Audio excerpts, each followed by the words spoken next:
a real downtown, and it actually makes sense. So, why does a city of 2 million people still feel like it has no real center?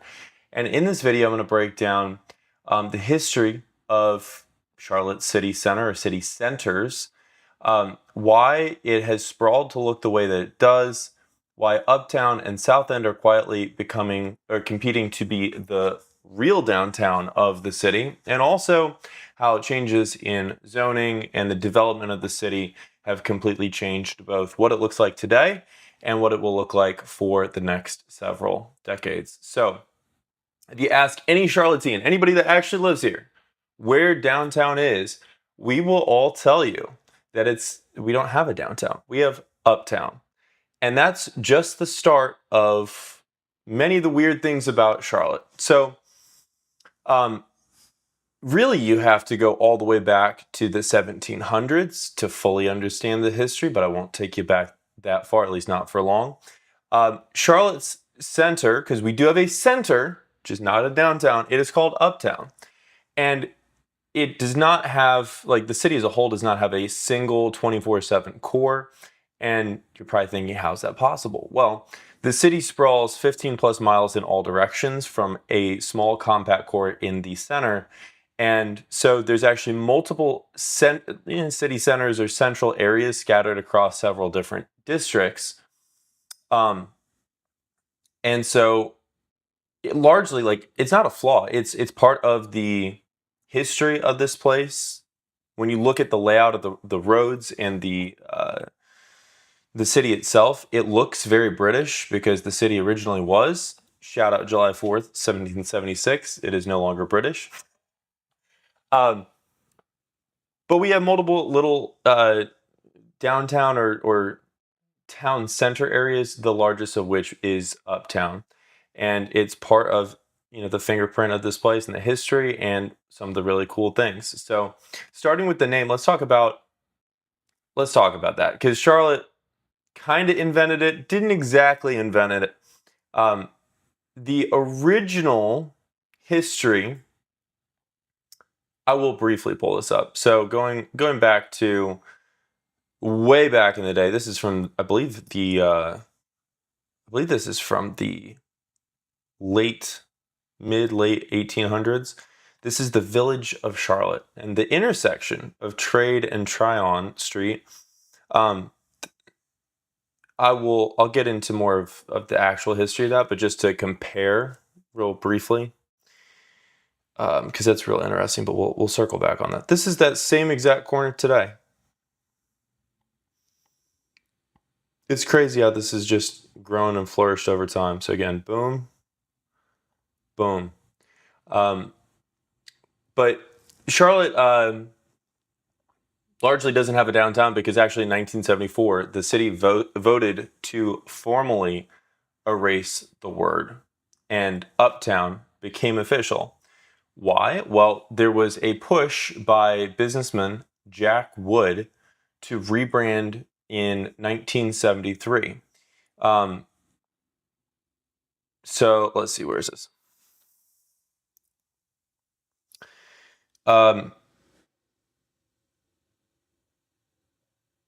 Uptown versus downtown. People were quick to correct me because other cities have downtowns, but here in Charlotte, it is Uptown. There are natives that call it downtown too, but they are somewhat few and far between. Something about fighting over the term feels like a Charlotte thing to do. Angela Hagler moved from Ames, Iowa to Charlotte more than 17 years ago. She says that when she first moved to Charlotte, people had the same question she had. Uptown? What's an uptown? And when I moved here, I also had the same question. She predicts it's not a question that's going to go away, and I asked a few people in Uptown what they called it. Celeste Wilson is a student at Johnson Smith University. She's from Hendersonville. She says downtown sounds better than uptown. Most people say they've adapted out of necessity. Shonda Alsey recently moved to Charlotte from Raleigh with her family. When we first moved here, a lot of people corrected us that it's not downtown, since there's a downtown in Raleigh, but once we figured out that it was called Uptown, we just referred to it as that. It is true. Some people call it Uptown, some people call it downtown. It depends. And when I moved here, I also got very confused about this, and so I started asking questions. And I heard the same thing that Tom Hanchett, who is the staff historian at the Levine Museum of the New South in downtown or uptown Charlotte, and turns out he also says both. So where did the term uptown come from in the first place? So we'll get we will keep going on this. So when you have to go back to the original to really understand where the name comes from, you have to get back to this much earlier time where there was literally nothing here. And that's because how did Charlotte come to exist? Well, there wasn't a waterfall hindering river navigation. There weren't any natural resources hindering the movement of settlers to the west. The only attraction to settlement here was that there happened to be two Indian trading paths and some fertile farmland. An ancient trail that was known as the trading path was followed by colonists from Virginia to trade with the Indians. It was a spur of the Great Wagon Road that stretched from Pennsylvania through the Shenandoah Valley to North Carolina. The other trail was a route that took traders northwest from Charleston to the Blue Ridge, which became known as Trade Street. At the crossroads, the village of Charlotte sprung up and grew. And then today, again, this is what we have, which is now, ironically, still one of the most important trade and commerce or intersections for trade and commerce in this region of the country. But instead of it being supplies and trading with the Native Americans, instead it is Bank of America, the Wells Fargo building, and it is trading with the world as the second largest banking hub in the U.S. So fast forward,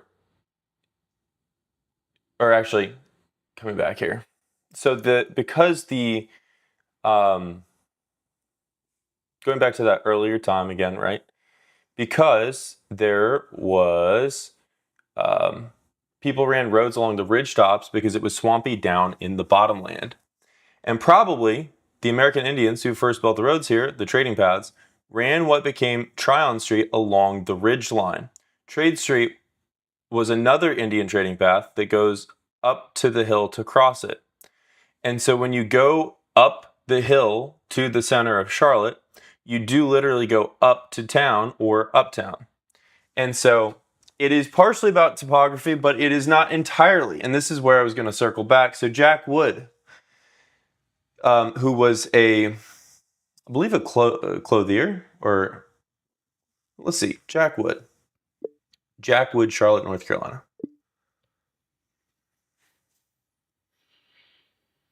Local businessman and merchant booster who successfully campaigned in 1973 to rename Charlotte's center city from downtown to uptown.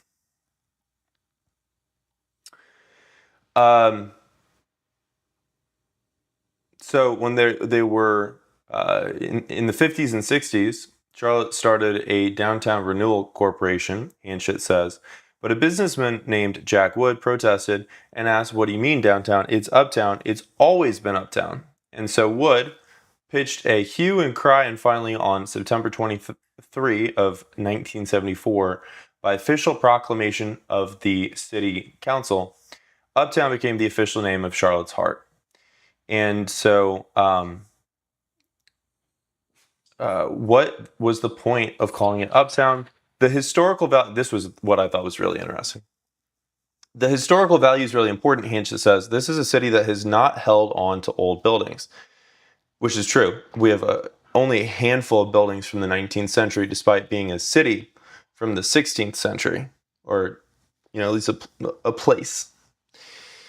So the old names are very important to people. You can see street signs that talks about, like, where Eastway Road, which turns into Wendover Road, which turns into Runnymede Road, which turns into Woodlawn Road, which turns into Billy Graham Parkway. Those were all separate suburban streets once upon a day. And then as Charlotte grew and they became glued together in a major highway system, no one wanted to give up the old names. And so that attachment to a little bit of what's old is one of the things I think is kind of cool about Charlotte. And some people choose to stay out of the debate altogether. I like to say Uptown because I do think it's cool. And I do think that we have something pretty unique here. It is more upbeat, more upscale, and it is, even though it was officially adopted in 1973, 1974, or 1974 by City Council proclamation, there's also history of Uptown shown in the Charlotte Observer going as far back as the 1880s. And so really it's not so much a new name as it is reviving the old original name. And that old name is not just marketing, it is also the topography too.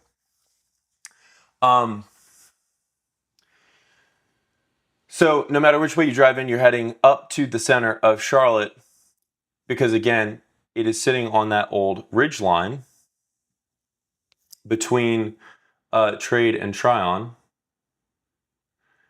And so as you're going up, I think it was Trade Street, towards Tryon, that's where you begin to, whether you're going up from, whether it be southeast or the northwest, either way, you're going up to town, uptown. Which is also why we have this very strange diagonal running that the whole city has been oriented on. Because I always wondered why that was. It's just because that was how the ridge line originally ran. To be fair, even though you can still see that hill today, it's not super noticeable because it's a gentle rise. We're not talking about San Francisco. It's just a gentle hill, and so a lot of people don't even notice that. You might just think it sounds like pure marketing, especially when you hear about the proclamation back in '73. But there is actually real history behind it. So now, while the center of the city sits high, it was built for one thing, and it wasn't for living. So Uptown is, and has always been, somewhat of a banking fortress, particularly in more modern times. So what is Uptown really? Well, Uptown is the nation's second largest banking hub, with Bank of America, Truist Towers, and Wells Fargo all headquartered there. And it is designed around office towers and daytime workers primarily right now. It is mainly a 9 to 5 district, packed by day, relatively quiet at night. It is great for commerce. There is some stuff to do there, but for the most part, it is not, at least as of today, it's not largely a residential neighborhood. However, that has begun to change over the last 20, 30 years as there have been thousands of new condos that have been built. I think 250 plus restaurants, 50 plus night spots. And so Uptown is slowly starting to stay up past 4 p.m. dinner time. But even so, the fun mostly happens elsewhere because Charlotte has more than just one center. And this is the most important thing you need to understand about the entire city. And I'll show you real quick, Mecklenburg County as a whole. Charlotte does not have one downtown because secretly we've got like 5 or 6. So there's actually, in addition to Charlotte, there's 5 other incorporated towns, a couple of, I don't know if they're technically incorporated, but shopping districts. And so this creates all these little centers where there's neighborhood centers, there's overall like more regional centers in the city. And so there's multiple cores. The largest and most important and most well-known is obviously Uptown. It's split into 4 wards. First ward, and going clockwise, so east, like 3 o'clock. So first ward, second ward is down here, third ward is up here, fourth ward's straight to the north at the 12 o'clock position on the clock. And so that's the first of the cores. There's also the other towns. So we have Pineville, Matthews, Mint Hill, Huntersville, Cornelius, and Davidson. Those are your 6. other incorporated areas in Mecklenburg County in addition to Charlotte, or incorporated towns. And then they each have their own little center core or downtown heart, whatever you want to call it.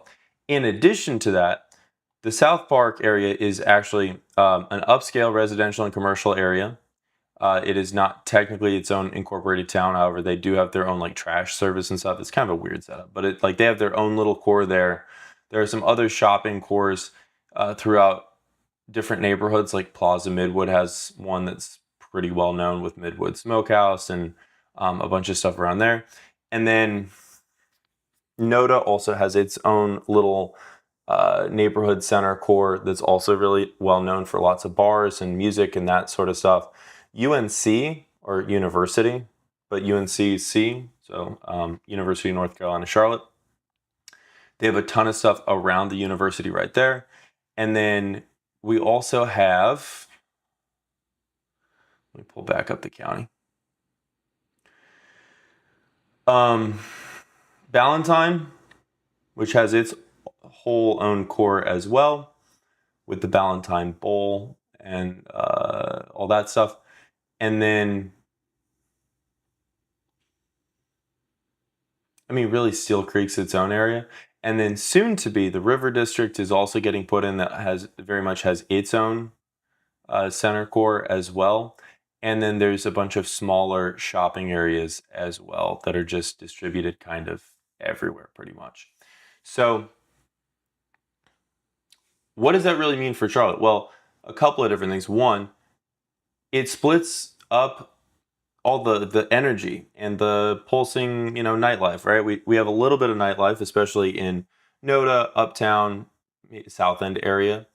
But we don't have just like a single spot. There is nightlife up towards UNC. There is nightlife up towards Huntersville, Cornelius Davidson. All of these have some of their own little nightlife spots, but it's not all in one place. So a lot of the energy, some of the affluence, some of the places that are just really cool and fun to go to get split up and are in different places. And they all have a different vibe because they've all been developed over a long time very differently. I should also mention too, all of the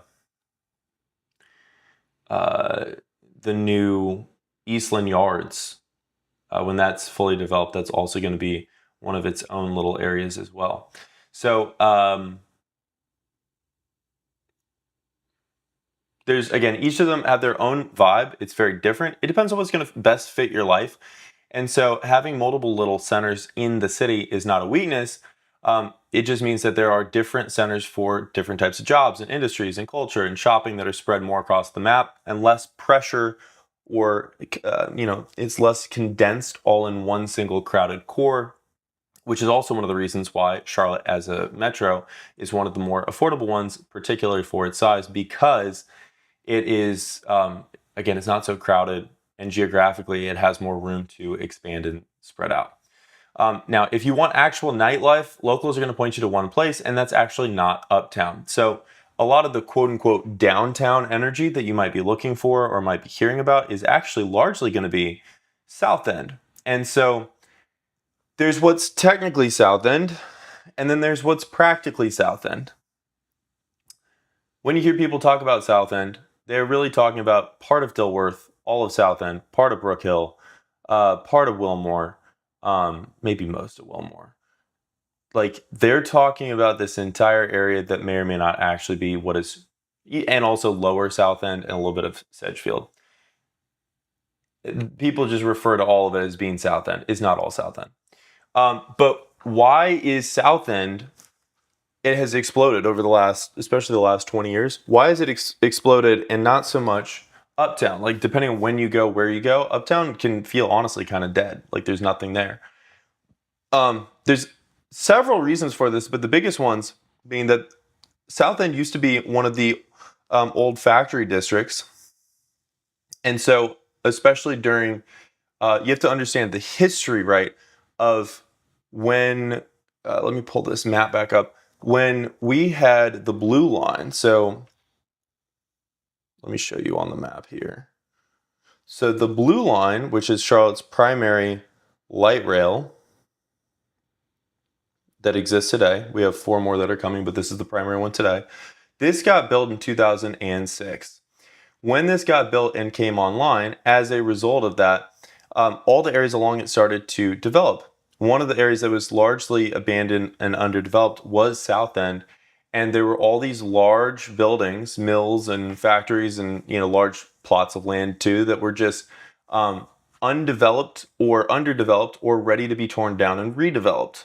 And so this factory district turned into one of Charlotte's densest and busiest cores because it was so close to Uptown, where people were commuting to. It was on the light rail.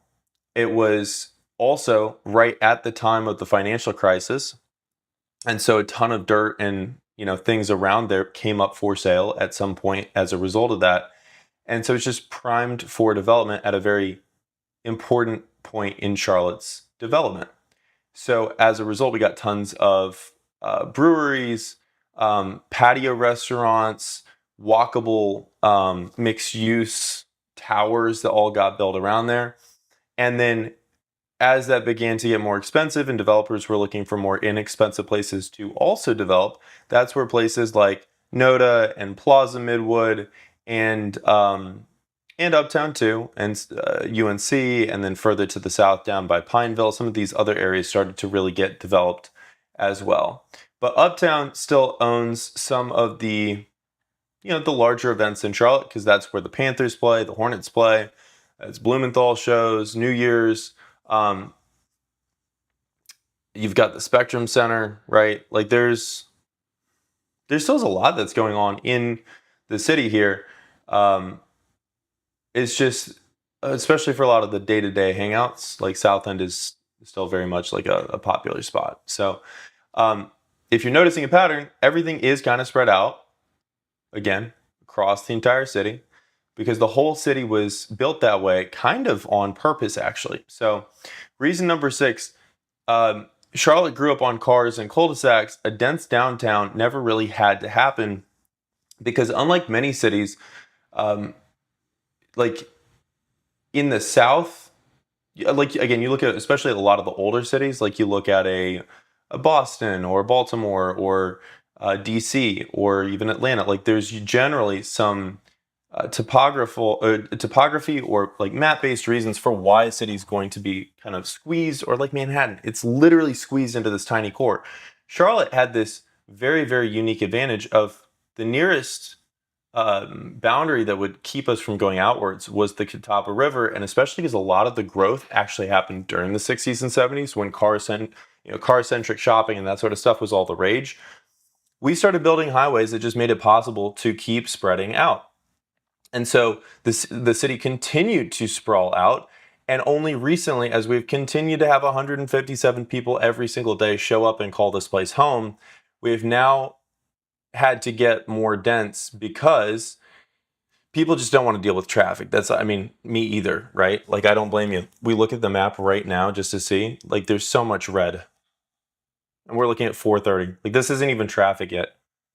Especially get out towards Gastonia. I-77 South. 77 North is not quite as bad, but still, especially get north of the city, super bad. And so, we have plans for fixing that, but I just say that to say,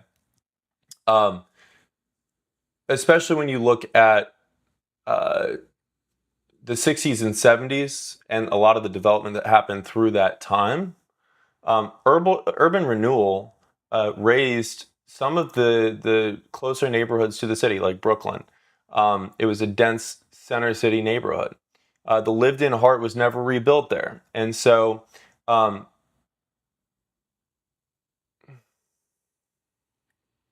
lost my train of thought here. Oh yeah, why the dense downtown never really had to happen. So as we've seen a lot of people really valuing being as close and as walkable as possible to everything you need in your day-to-day, cars are not as popular as they used to be, especially with a lot of people that are moving here from other banking cities like New York City. It's one of the reasons why the Blue Line has had so much ridership, and this new $19 billion transit plan is all aimed at continuing to add density to the city by making it easier to get around without a car, so that we can continue to get more dense and continue to be at least relatively affordable. So just a real quick show you here, this is the Silver Line proposed route. That's going to be another light rail. The Red Line is going to go from City Center all the way up. The purpose of the Red Line is to help reduce traffic on 77, really, primarily, more than anything. We also have the Gold Line, both the existing and then also the proposed additions. So there's the existing Gold Line and then the proposed extensions to that. And then I should also show you the Silver Line, or sorry, no, the Blue Line proposed extensions, which would then connect down to the Ballantine Bowl as well. And they're saving land for it. It's planned. We'll see when and how that actually comes to pass, but like it's in the works. So, and also one of the things we've seen for all of the major developments along these different lines, or all the major developments going on in Charlotte, they're all happening around these upcoming major lines, because the city doesn't want any single downtown. They want it to be spread out. The city very specifically wants there to be lots of options for places to live, lifestyles to choose from, and that you're able to connect to the rest of the city no matter where you choose to live and what's a fit for you. So if there's no single downtown, where does that actually leave you? Well, in Charlotte, you don't move to downtown. You pick where it is that's going to be a good vibe, a good match for what it is that you're looking for. If you're looking for a quote unquote downtown, right, that's someplace you can walk to work, it's got lots of high rises, you're close to big events, sporting events, that sort of thing, there's not really going to be anywhere better than true Uptown, because that's where all the, again, sporting events, the stadiums are, all that sort of stuff. If you want something that's going to have good nightlife, breweries, it's going to be a little bit more young and hip and car light. You can have a car, you don't necessarily need a car. South End might be a phenomenal option for you. Again, very dense, lots of, some employers are, like Lowe's has a headquarters here, but it's really cool, it's really cute, and there's a lot of stuff to do here. I really love it.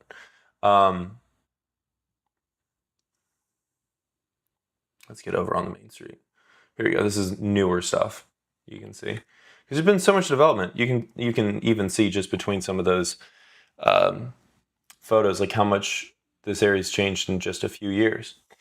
Now, if you're looking for more shopping, dining, quieter, something that's going to have some more affluence and money, one that you might want to check out would definitely be South Park. It's going to be a little bit more driving oriented, but they are specifically, actually it's going to be pretty driving oriented, but they're specifically trying to make it less car dependent with this new South Park reimagined by I think 2035 or 2030, maybe it's 2040, where they're trying to create more connected, walkable cores within South Park. If you're looking for something that's going to have some more space, it's going to be a little bit more maybe family friendly and have festivals and events, that sort of thing, but it still is going to have corporate jobs. Then depending on what your career is, one option would be university area. Everybody calls it university because there's technically a bunch of different neighborhoods that are kind of all encompassed there. There's some finance, there's some healthcare out that way. More like insurance and other types of finance are very hardcore in Ballantine, and also a bunch of just other random employers. Ballantine could also be a pretty good option as well. And so, the honest trade-off is there's no single core that is like the core for all of Charlotte. You will drive between them. Some will be a better fit for you than others. It really depends on what's going to match your daily life, and not just on where the largest part of the skyline is. And so if you're trying to figure out what is the ideal core for you, then one of the best ways you can do that is to go ahead and take my Charlotte areas quiz. It takes a couple of minutes. You can scan the code or also tap the link down in the description. You just answer a few quick questions, and it, based off of, like, I've done 400 plus one-on-one consults with people just like you that are considering making a move around Charlotte or to Charlotte and trying to figure out where to live. This will help you narrow down the ones that best match what you care about, including commute, type of commute, how you want to get around, the type of house you're looking for, how much space you need, what your budget is. It helps you figure out, based off of our property taxes and insurance here, what your budget actually would be. It's really, really helpful. It only takes a couple of minutes, and it helps you save a ton of time when it comes to finding the short list of areas that you actually want to check out. So go ahead, check out the quiz. If you'd like a more personalized version of that, you also can call, text, or WhatsApp me. That is my actual number for reaching out to me directly. I think this QR might be to book a call. I don't know if it actually works, but especially if you're trying to figure out what cores might be the best fit for you, take the quiz. Appreciate you. Hope this is helpful. If you got any questions about any of these areas or other areas, drop them in the comments section, and I'm always happy to help. Until next time, my name is Lucas Roller, your favorite source for all things real estate here in the beautiful Queen City. And as always, until the next one,